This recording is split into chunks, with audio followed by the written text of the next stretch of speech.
Hello students. तो शुरू करते हैं हम आज का अपना next topic that is extra embryonic membranes, जो कि बोर्ड के पॉइंट ऑफ व्यू से काफ़ी इम्पॉर्टेंट क्वेश्चन है आपका।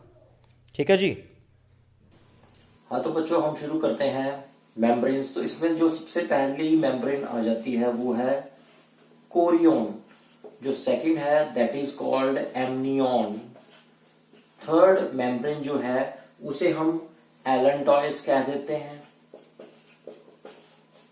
और जो last and fourth that is called yolk sac. ये है टोटल 4 मेम्ब्रेन्स जो कि किसी भी एम्ब्रियो में होती हैं ड्यूरिंग इट्स डेवलपमेंटल टाइम। तो आइए स्ट्रक्चर हम ड्रॉ कर लेते हैं फटाफट।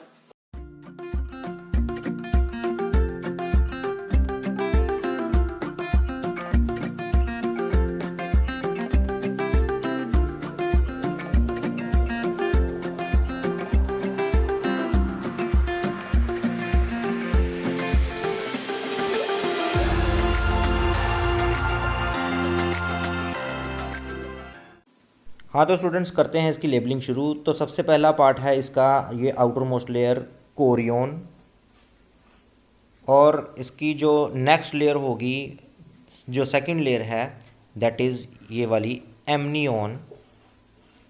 और इस लेयर के जो अंदर ये कैविटी बनी हुई है, इस कैविटी में एक फ्लूइड होता है जिसे हम एमनियोटिक फ्लूइड कह देते हैं। इसके काफ़ी सारे फंक्शंस हैं, वो आगे करेंगे जाके हम।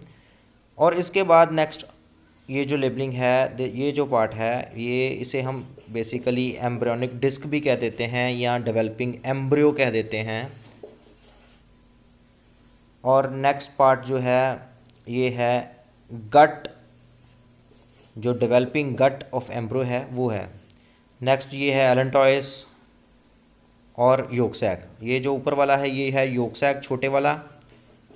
और इसके बाद ये जो थोड़ा बड़ा सैक लाइक स्ट्रक्चर है दिस इज़ एलेंटॉइस।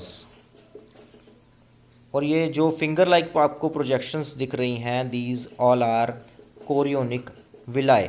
ये वही पार्ट है जो आगे जाके प्लासेंटा की फॉर्मेशन में हेल्प करेगा। And this is the all structure of extra embryonic membranes. हम शुरू करते हैं नंबर 1 मेम्ब्रेन से दैट इज कोरियन। तो कोरियन देखने में ही आपको पता चल रहा है कि it is the outermost membrane. तो it is outermost fetal membrane made up of outer layer of trophoblast. ये जो आउटर लेयर है ये ट्रोफोब्लास्ट की आउटर लेयर से बनती है। That means it is made up of ectoderm. इसका सीधा सीधा मतलब ये भी है कि ये एक्टोडर्म से बनती है। And it is completely surrounds the embryo. Embryo को ये बिल्कुल पूरी तरह से सराउंड कर रही है। अगर हम इसके फंक्शंस देखें तो फंक्शंस इसके काफी सारे हैं। जैसे कि सबसे पहला फंक्शन ये है कि ये फीटल पार्ट की प्लासेंटा फॉर्मेशन में भी हेल्प करती है। देख रहे हैं आप नीचे कोरियोनिक विलाई बने हुए हैं, तो it's a part of fetal placenta. इसके अलावा कुछ और फंक्शंस की बात करें तो इसका फंक्शन है जितनी भी गैसेस वगैरह एक्सचेंज होनी है या न्यूट्रिशन के एक्सचेंजेस होने हैं तो वो भी यही काम इसका है। और इसके अलावा इसका काम एक्सक्रीशन में भी है, क्योंकि एम्ब्रियो कुछ ना कुछ एक्सक्रीट करेगा। उसका जितने भी एक्सक्रीटरी वेस्ट होंगे वो भी इसी की हेल्प से ही बाहर रिलीज होने वाले हैं। सेकेंड मेम्ब्रेन की बात करें तो दैट इज एमनियन। एमनियन आप बिल्कुल देखें कि कोरियन के जस्ट बाद में आ जाती है। तो it is inner layer of fetal membrane जो कि एम्ब्रियो के इमीडिएटली बाद में आती है। एम्ब्रियो है तो इसके इमीडिएटली बाद में आ रही है। It is form by inner layer of ectoderm. ये भी एक्टोडर्म से ही बनी थी आउटर लेयर, ये भी एक्टोडर्म से ही बनी है लेकिन inner layer of ectoderm, but it's outer layer is formed from mesoderm. अगर आप देखो तो ये डबल लेयर है। अगर हम अंदर वाली लेयर देखें तो इसकी अंदर वाली जो लेयर है वो बनती है एक्टोडर्म से, और इसकी जो बाहर वाली लेयर है वो बनती है मेसोडर्म से। ठीक है जी।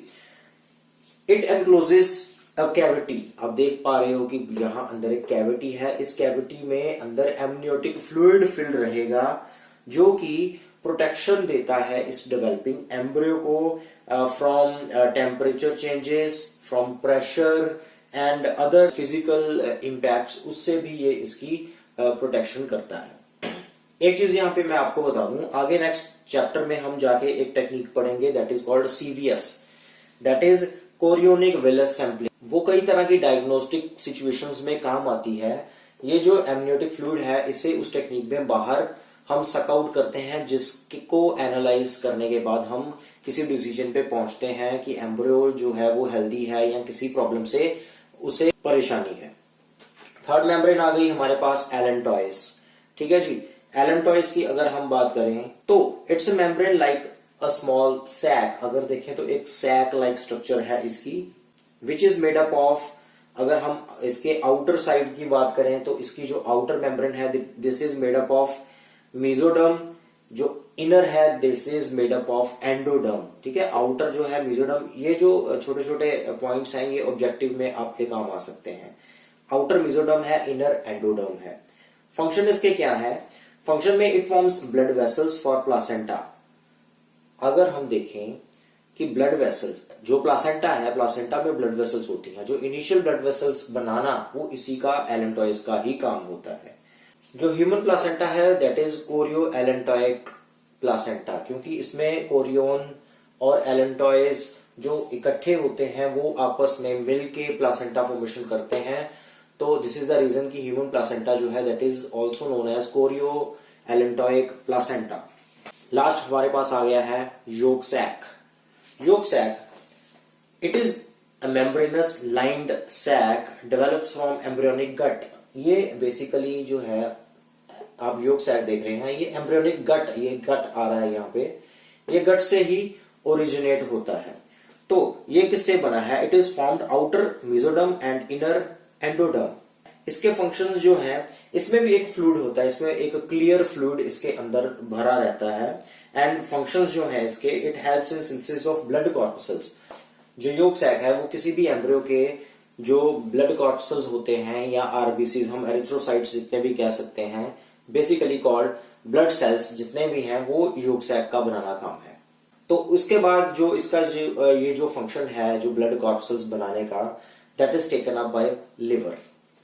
ठीक है स्टूडेंट्स, तो ये इंपॉर्टेंट डायग्राम है काफी ज्यादा आपके बोर्ड एग्जाम्स के लिए। कई बार पेपर्स में क्वेश्चन आता है कि draw that well labelled diagram of extra embryonic membranes, तो उसमें आपको ये चारों ड्रॉ करनी होती है।